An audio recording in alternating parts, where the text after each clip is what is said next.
Don César, ahora sí, buenas tardes. Muy buenas tardes, Juan David, muy buenas tardes, encantado de estar aquí. Para mí es un placer poder tenerlo aquí. Bueno, pues quería conversar con usted, entrevistarlo y preguntarle sobre el tema del Evangelio y la prosperidad. Pero antes, como esto va para el canal Edificando, quisiera hacer una introducción de rápidamente unos minuticos de quién es usted para los que no lo conocen. Don César es historiador, es comunicador, teólogo, es un gran referente con respecto a varios temas. Ha escrito yo no sé cuántos libros, don César. A mí me gustaría poder leerlos todos. Yo hace muchísimos años que dejé de contarlos, hace décadas. Pero me dijo hace pocos meses una persona que sigue mucho mis nuevos libros que son algo más de 200 publicados. Wow. Cuando yo me enteré de quién era usted, don César, hace unos años, cuando el Señor me salvó y empecé a conocer sana doctrina y demás, a mí me impresionaba que hubiera un autor cristiano que tuviera tantos libros y con tantos temas variados. Y de hecho fue conocerlo a usted algo que me inspiró a estudiar un poco de historia, porque realmente yo nunca había me había preocupado por aprender historia. De verdad es muy importante. Y pues actualmente el César Vidal dirige un programa de radio que se llama La Voz. Es muy bueno.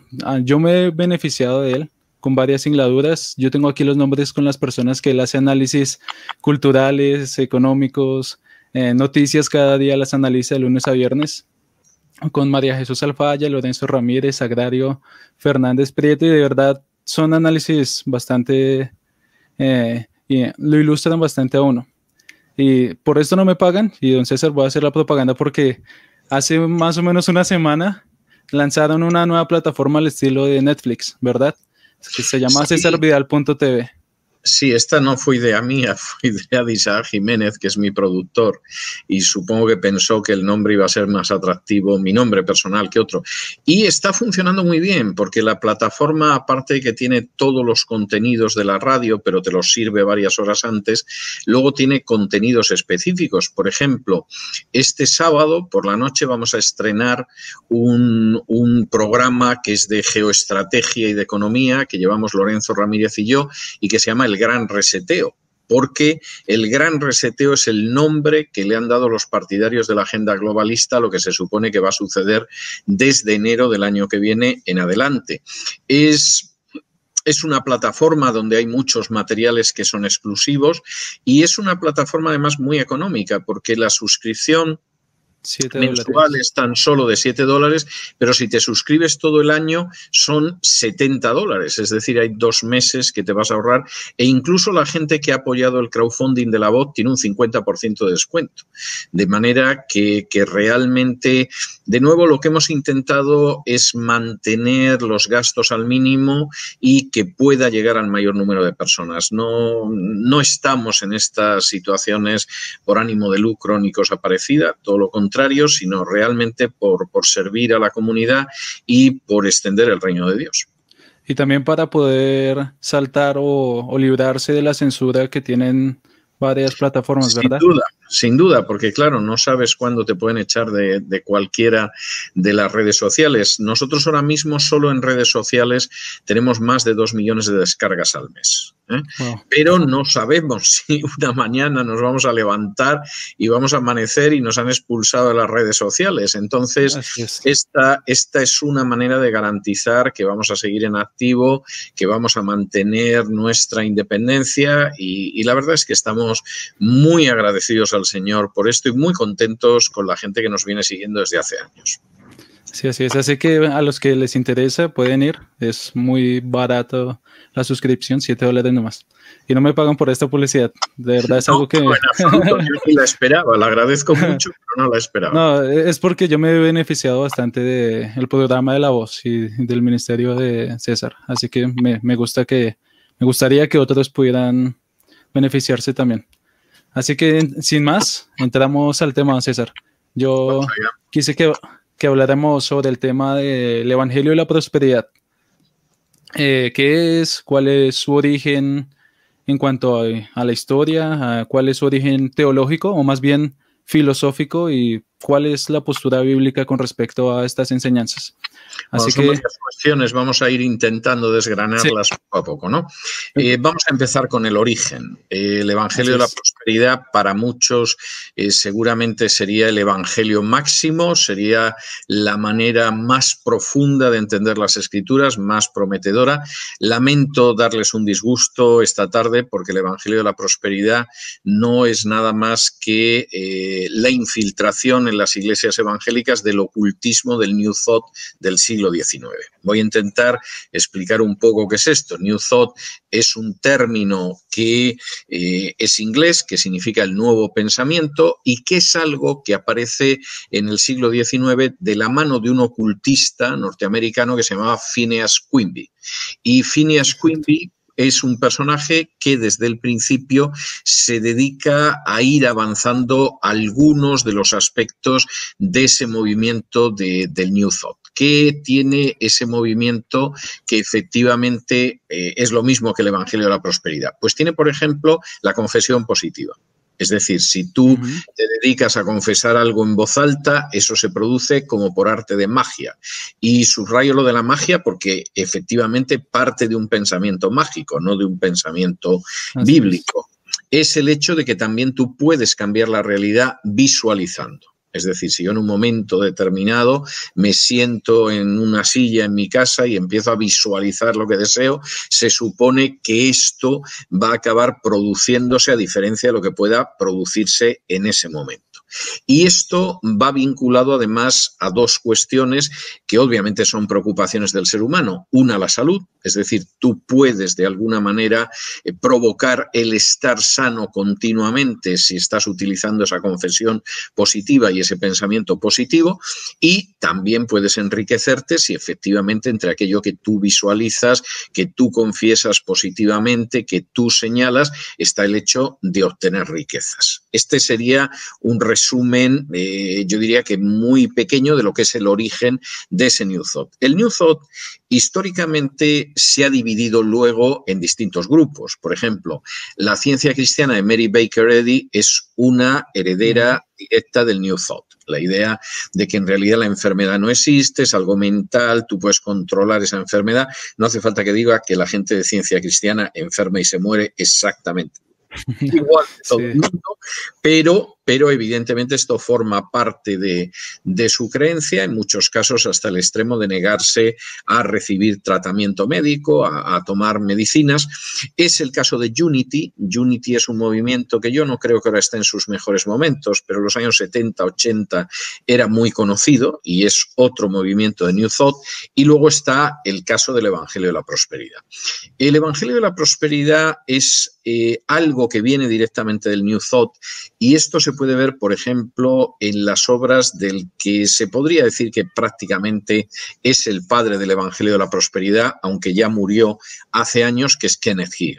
Kenneth Hagin solía contar las revelaciones que había tenido el Señor sobre los principios del Evangelio de la Prosperidad. Te contaba historias tremendas como que aparecía un demonio en forma de simio y decía Yakati Yak y cosas así. O sea, Kenneth Hagin de vez en cuando te metía algunas historias bastante inverosímiles en general, por no decir ridículas, pero cuando uno lee en inglés las obras de Kenneth Hagin es que son New Thought. En algunos casos los párrafos son párrafos tomados literalmente de libros de New Thought, lo que uno le hace pensar o bien que Kenneth Hagin plagió directamente del New Thought, como en su día pues la profetisa de los adventistas del séptimo día, Ellen White, plagió de todo lo que se le puso por delante, o que aquel que inspiró, el espíritu que inspiró a los autores de New Thought, pues también inspiró a Kenneth Hagin. Kenneth Hagin, insisto, ha sido hasta su muerte hace pocos años el gran patriarca del Evangelio de la Prosperidad y era un personaje que toma el New Thought y parece que al lado agarra una canasta de versículos bíblicos, mete la mano y espolvorea una serie de versículos bíblicos y la sensación que da es que aquello es medianamente bíblico. Yo diría que Kenneth Hagin incluso era el más moderado, es decir, fue el primero y fue el más moderado, es decir, en términos generales era un pentecostal, pero con toda una carga de New Thought que tenía que ver con la sanidad, con la prosperidad, con la confesión positiva, con la visualización.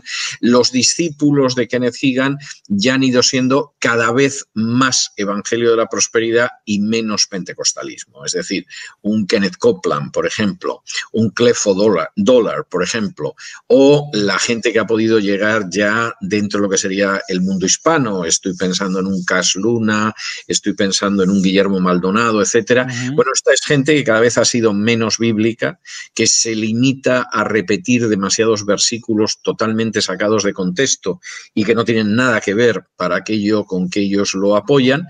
Y es gente todavía, yo diría, más poco consistente, con menos solidez todavía que Kenneth Hagin, que ya es decir. En algunos casos incluso son personajes que en los últimos tiempos han ido revisando su doctrina. Yo estoy pensando, por ejemplo, en una época, en los años 80, 90, en que posiblemente la gran figura del movimiento de la prosperidad, del movimiento de fe, como ellos decían, era Benny Hinn.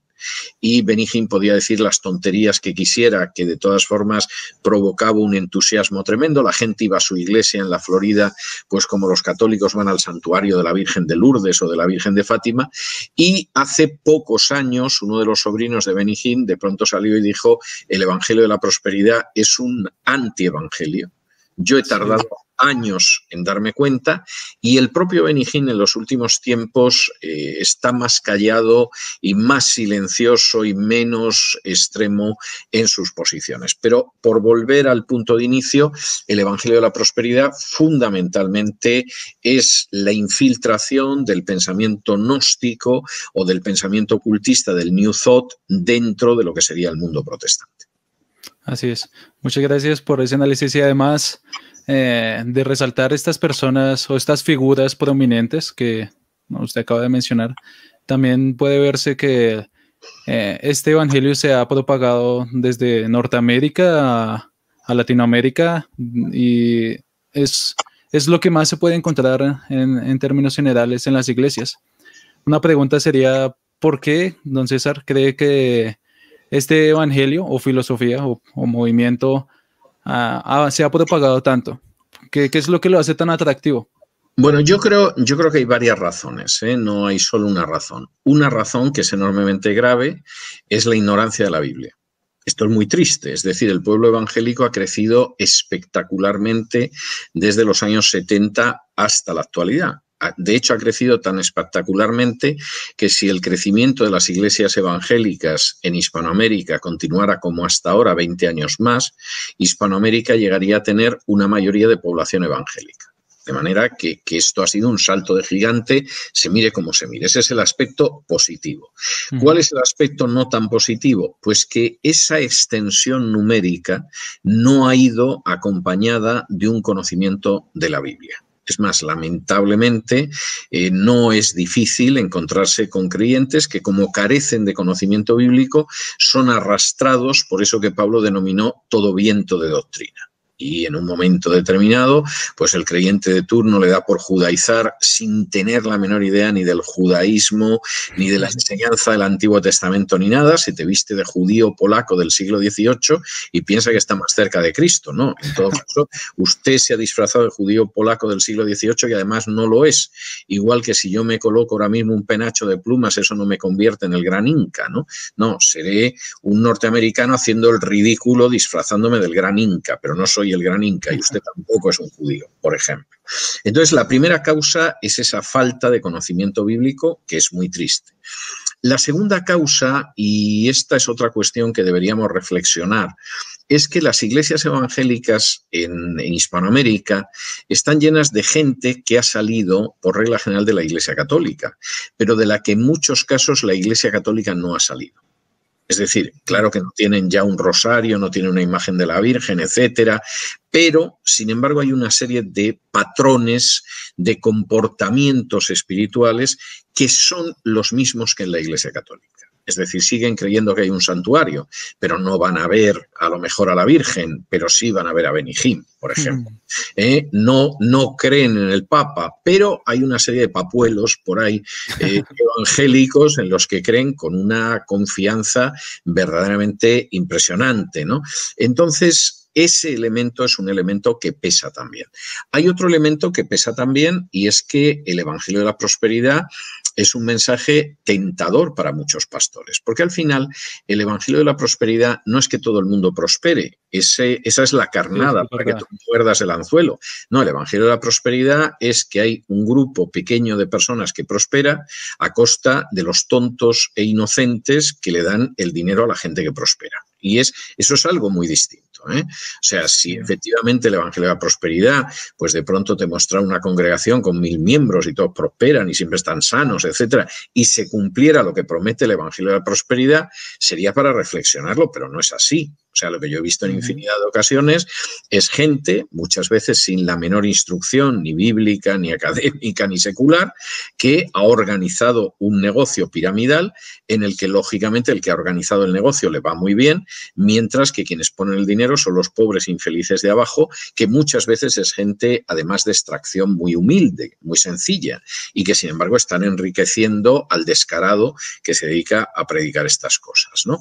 Y el cuarto aspecto que yo creo que influye en esto es la propia codicia de muchos de esos creyentes o seguidores del Evangelio de la Prosperidad. Es decir, el Evangelio de la Prosperidad es otro evangelio, como diría Pablo en Gálatas 1, es un evangelio que no es el evangelio que aparece en las Escrituras, pero es un evangelio atractivo. La buena nueva es que Dios es tu cajero automático, la buena nueva es que no vas a caer jamás enfermo, la buena nueva es que tú confiesas algo y inmediatamente eso te viene si tienes fe, y claro, hay mucha gente que quisiera tener esa situación. Yo he conocido gente que en un momento determinado me ha dicho, dice, bueno, mi vida espiritual está muy clara. Yo lo que quiero es tener todas las facturas pagadas y cuando el Señor me llame, que me arrebate y me voy con Él, ¿no?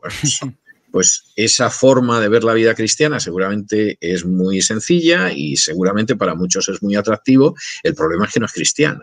Es decir, eso es una cosa muy distinta de lo que aparece en el Evangelio. Y de ahí el enorme peligro del Evangelio de la Prosperidad. Primero, no es el Evangelio que predicó Cristo, es otro evangelio de raíces ocultistas y sobre todo lo que crea es bebés espirituales perpetuos.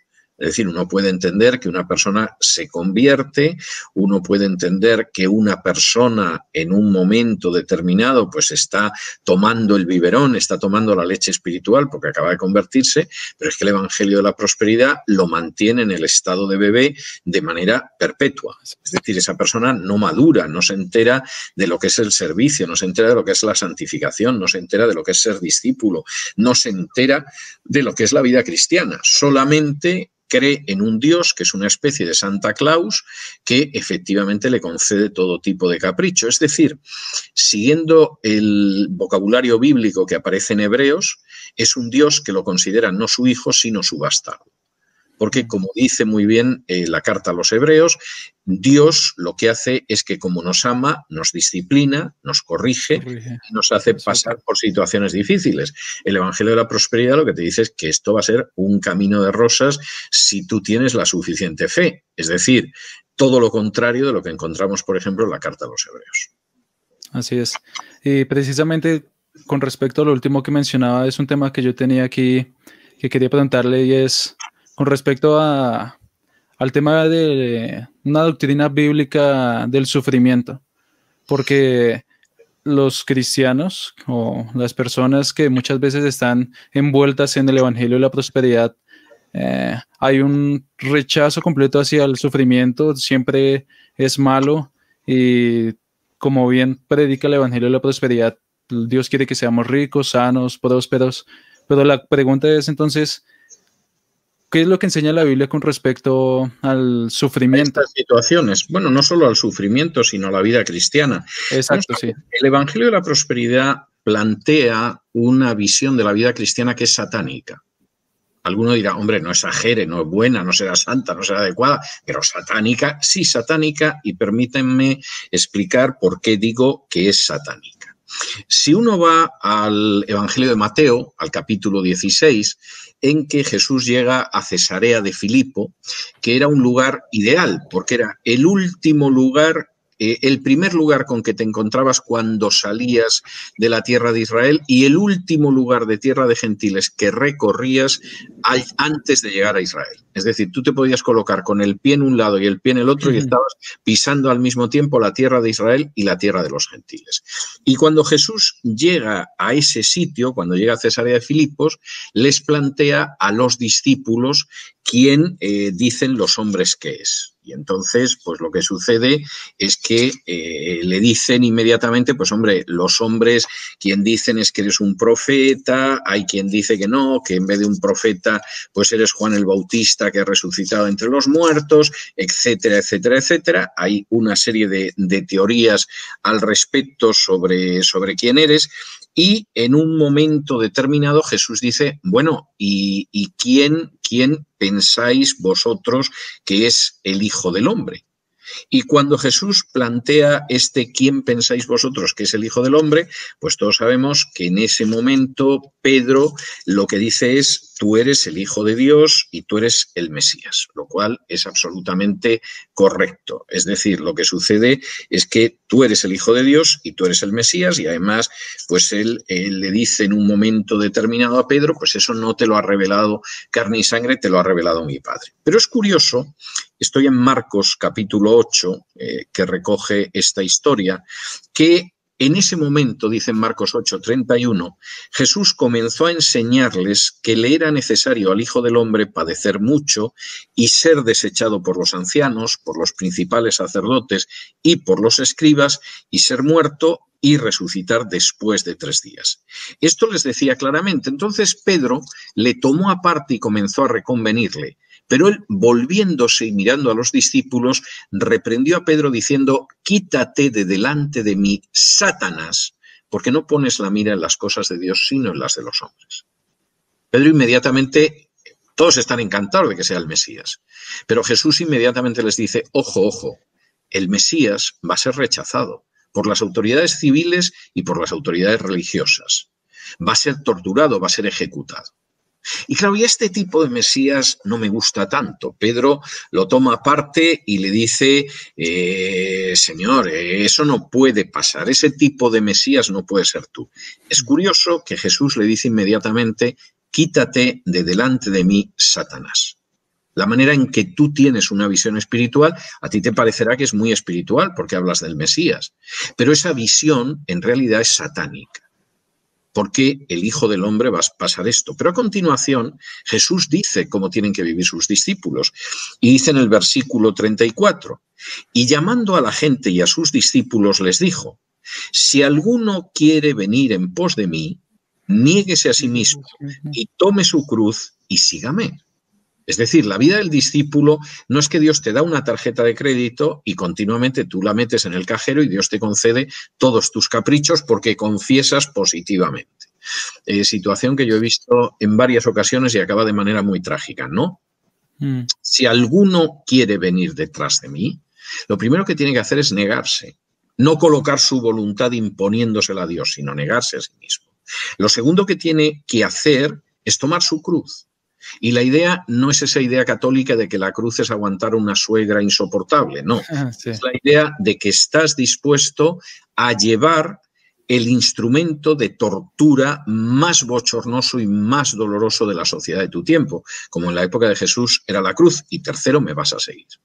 Y la palabra que se utiliza además para seguir es una palabra que en griego tiene el sentido de vas a venir totalmente agarrado de mi mano. Esto es lo que se espera de los discípulos y alguno dirá, oiga, pues yo es que prefiero quedarme con la casa que voy a tener la que yo quiera, el automóvil que voy a poder renovar, etcétera. Pero lo que dice Jesús a continuación en los siguientes versículos es lo siguiente, versículo 35, porque todo el que quiera salvar su vida la perderá y todo el que pierda su vida por causa de mí, del Evangelio, la salvará. Porque ¿qué aprovechará al hombre si ganare todo el mundo y perdiere su alma?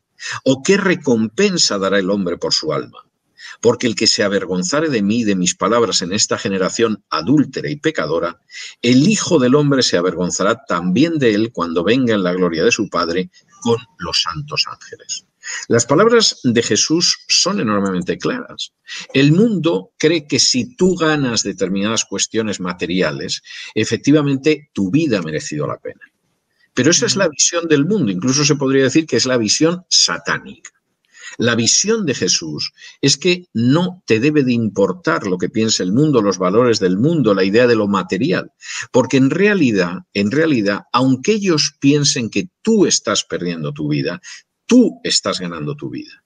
Y puedes llegar a ganar todo lo que hay en el mundo y ser el personaje más influyente, más famoso, con mejores casas, automóviles, etcétera, pero no sirve de nada si ganas todo el mundo y pierdes tu alma y no puedes dar nada a cambio de tu alma. Y en ese sentido, el Evangelio de la Prosperidad es que es un golpe sucio contra la enseñanza de lo que es el discipulado dentro de la doctrina de Jesús. Porque Jesús dice, si me quieres seguir, no es que tengas tanta fe que estás convencido de que yo te voy a dar el auto, la casa, nunca te vas a poner enfermo. No hay nada de eso. El que quiera realmente venir en pos de mí, primero que se niegue, que aprenda que quien decide su vida no es él, y él imponiendo a Dios con confesión positiva como tiene que ser su vida. No, es una persona que en primer lugar se niega a sí mismo, luego está dispuesta a morir la muerte más vergonzosa por seguir a Jesús y finalmente lo sigue. No solamente esto, y quisiera detenerme, si tú me permites, unos minutos en esta cuestión porque me parece importante. Adelante. No solamente es que esa visión de la prosperidad es falsa y esa visión de la vida cristiana es falsa, insisto, es satánica. Es lo que Jesús califica como propia de Satanás cuando ve que esa es la actitud de Pedro. Es que además hay una perversión de lo que es la fe. El movimiento de fe insiste en que efectivamente si tú tienes fe, pues nunca vas a caer enfermo. Si tú tienes fe, le vas a pedir a Dios la casa de tus deseos y te la va a dar. Si tú tienes fe, vas a poder cambiar de automóvil cada año, etcétera, etcétera, etcétera. Eso es una perversión absolutamente maligna y adulterada de lo que es la fe. Y por supuesto ya desprender de eso, que si tú prosperas como el charlatán que se dedica a predicar esto desde el púlpito, es que tienes fe, pero si no alcanzas eso, es que no tienes fe, eso es directamente contrario a las Escrituras. Permítame que vayamos a un texto en Hebreos capítulo 11, que por cierto es muy usado. Es el texto que habla de fe.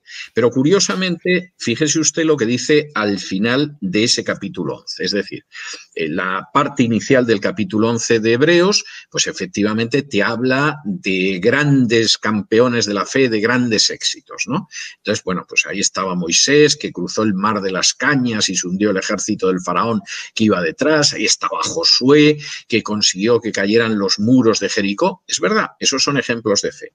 Y seguramente a la mayoría de los creyentes les gustaría que los ejemplos de fe siempre fueran así. Sí. Pero no es lo que dice Hebreos 11. Si uno en ese capítulo de Hebreos 11 va al capítulo 36, al versículo 36, se da cuenta de que hay gente que no tuvo menos fe que los anteriores y pasaron una situación distinta. Y dice así en el versículo 36. Otros experimentaron vituperios y azotes y además de esto prisiones y cárceles. Fueron apedreados, aserrados, puestos a prueba, muertos a filo de espada, anduvieron de acá para allá cubiertos de pieles de ovejas y de cabras, pobres, angustiados, maltratados. ¿Y por qué? ¿Porque no tenían fe? No. Fíjese lo que dice el versículo 38. De los cuales el mundo no era digno. Errando por los desiertos, por los montes, por las cuevas y por las cavernas de la tierra. Y todos estos, aunque alcanzaron buen testimonio mediante la fe, no recibieron lo prometido, proveyendo Dios alguna cosa mejor para nosotros, para que no fuesen ellos perfeccionados aparte de nosotros. El mensaje del autor de la carta a los hebreos es tremendo. Hay que tener fe. Y yo voy a hablar de héroes de la fe. Pero ojo, que en la historia del pueblo de Dios hay héroes de la fe que vieron caerse los muros de Jericó. Pero hubo héroes de la fe que no tenían menos fe, que fueron muertos, que fueron pobres, que tuvieron que esconderse en cavernas, que tuvieron que exiliarse, que eran calumniados. Y era gente tan extraordinariamente fiel y con tanta fe que, como dice aquí, la sociedad en la que vivían no era digna de ellos. Es decir, era de esos juicios que tú dices, qué vida tan increíblemente criminal lanzaron sobre estos cristianos, pero no es porque no tuvieran fe, todo lo contrario, alcanzaron buen testimonio por la fe que tenían. Eran gente tan superlativa, tan extraordinaria, que la sociedad en medio de la que vivieron no se los merecía. Y sin embargo, esta fue la vida. ¿Por qué? Porque seguir a Cristo significa primero negarse a sí mismo, después tomar la cruz y después seguirle, que es lo que aparece aquí. No solo eso, voy a dar un paso más, porque estamos hablando de la fe. El autor de la carta a los hebreos continúa en los versículos siguientes, y es muy interesante lo que dice, porque dice, por tanto, nosotros también, teniendo en derredor nuestro tan grande nube de testigos, despojémonos de todo peso y del pecado que nos asedia y corramos con paciencia la carrera que tenemos por delante, puestos los ojos en Jesús, el autor y consumador de la fe, el cual, por el gozo puesto delante de él, sufrió la cruz, menospreciando el oprobio, y se sentó a la diestra del trono de Dios.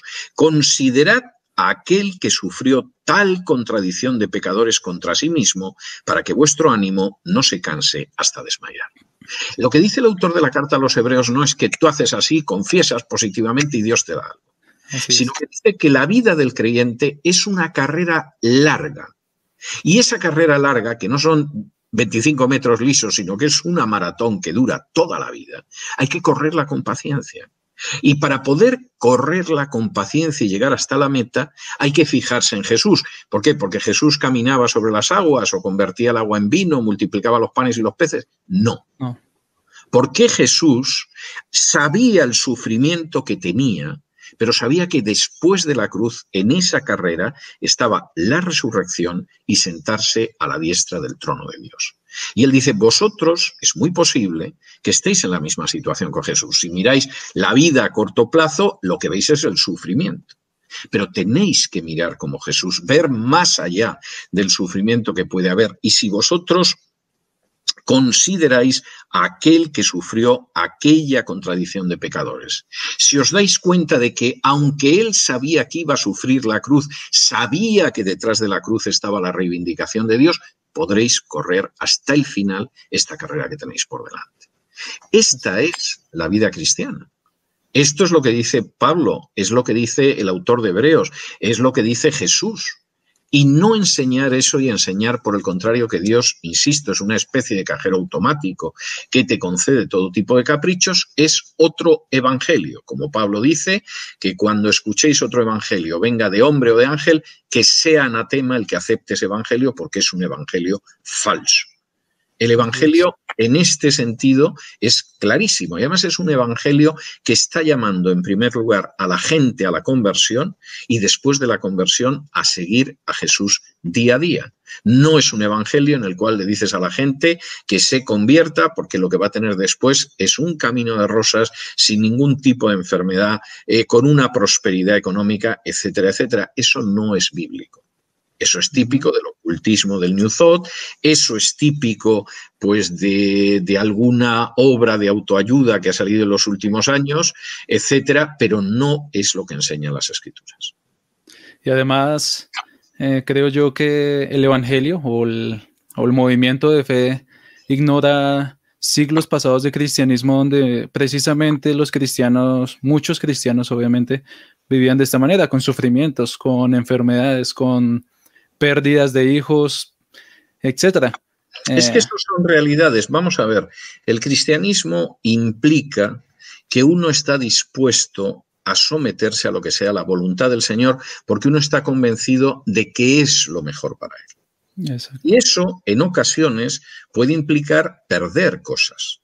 Y en ocasiones, sin embargo, también es la seguridad de que no vamos a tener, no nos va a faltar el pan de cada día, aunque podamos experimentar pérdidas. Y es el hecho de que tanto si uno está enfermo como está sano, va a servir al Señor. Pablo pasó periodos de enfermedad, no creo que fuera por falta de fe, y sin embargo, en esos periodos de enfermedad glorificó al Señor exactamente igual que cuando estaba en periodos en que estaba hecho un roble. La carta, el escrito de toda la Biblia, que es la carta a los filipenses, donde más se repite la idea de gozo, gozaos, alegría, alegraos, etcétera, es Filipenses. Pablo escribe esa carta encadenado a la pared de una mazmorra romana con un legionario vigilándolo delante. No estaba en un resort en Malibu o en Miami Beach disfrutando de lo bueno que era el tiempo, de lo bien que estaba su cuenta corriente, etcétera, etcétera. Era un hombre en una mazmorra, encadenado a una pared. Y ese hombre demuestra que efectivamente Cristo está en él, porque puede escribir tranquilamente: sí, a mí me gustaría partir y estar con el Señor, pero estoy dispuesto a quedarme por poder predicar el Evangelio a otros. Sé que hay gente que predica el Evangelio por contienda conmigo, pero no me importa, porque lo importante es que el Evangelio avance. Y dice: todo lo puedo en Cristo que me fortalece, no porque esté pensando que Cristo le va a conceder todos sus caprichos, como muchas veces cita mal ese texto el movimiento de fe, sino porque incluso encarcelado en esta mazmorra, yo sé lo que es la felicidad que solo puede venir de la comunión directa con Dios. Eso es el cristianismo, y quien no se ha enterado de eso desconoce el ABC de lo que es la vida cristiana. Y además esto me parece muy importante. Vamos a ver, yo he habido 4 veces en mi vida que he tenido que comenzar totalmente de cero, en términos económicos, de trabajo, etcétera. Incluso si cuento cuando yo tuve que comenzar mi exilio en Estados Unidos hace 7 años, empecé de bajo cero. ¿Eso quiere decir que yo no tenía fe?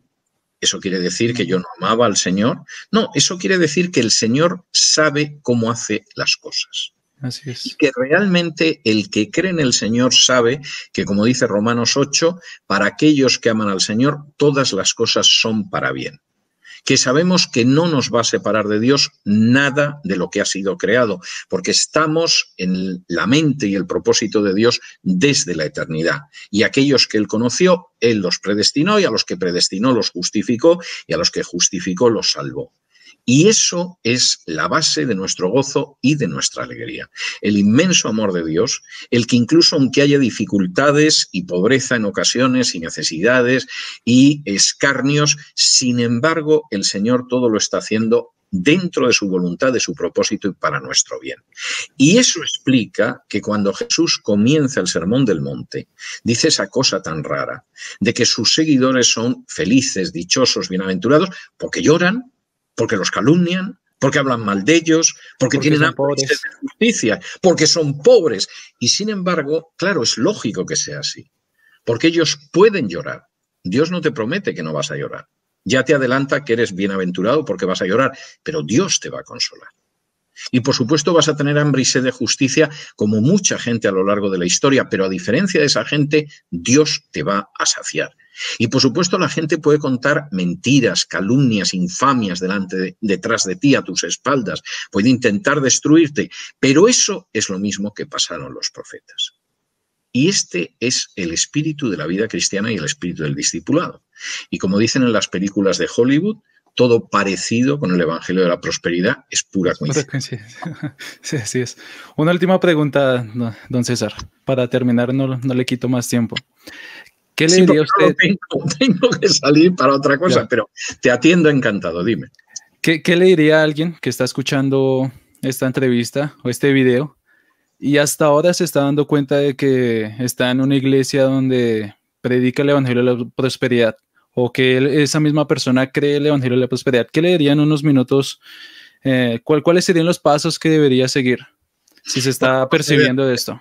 podría decir que simplemente se ponga a seguir las profecías de los predicadores de prosperidad que no acertan nunca, lo cual, según el libro del Deuteronomio, los califica como falsos profetas. Y entonces hay alguno que además es que lleva unos años, que todos los años va dando profecías y lógicamente no acierta ninguna. Y te dice quién va a ganar una mujer que va a ganar las elecciones en un país de Hispanoamérica, un futbolista que se va a curar y va a ir a la Copa del Mundo, y parece que Dios tiene el deseo de escupirle en la cara y profecía que pronuncia, profecía que fracasa. Podría decirle eso, pero creo que hay algo mucho más importante. Yo a esa persona lo que le recomendaría es que lea la Biblia y que vaya, por ejemplo, a las cartas de Pablo y que vea la experiencia de Pablo o la experiencia que aparece de los primeros cristianos en los libros en el libro de los Hechos de los Apóstoles o la propia enseñanza de Jesús. Cuando Pablo va hacia Roma y viene desde Tierra Santa, naufraga, se salvan por un milagro, le muerde una serpiente, es decir, se parece nada, nada, nada a la vida de esos falsos profetas que tienen un jet personal para ir de un sitio a otro. Pablo fue llevado hasta Roma para llegar a luego España y así al último extremo del Imperio Romano, y fue en un barco que hasta naufragó. No iba en jet. Así es. Bueno, así que en resumen, seguir las escrituras, seguir las verdades de la palabra de Dios con una...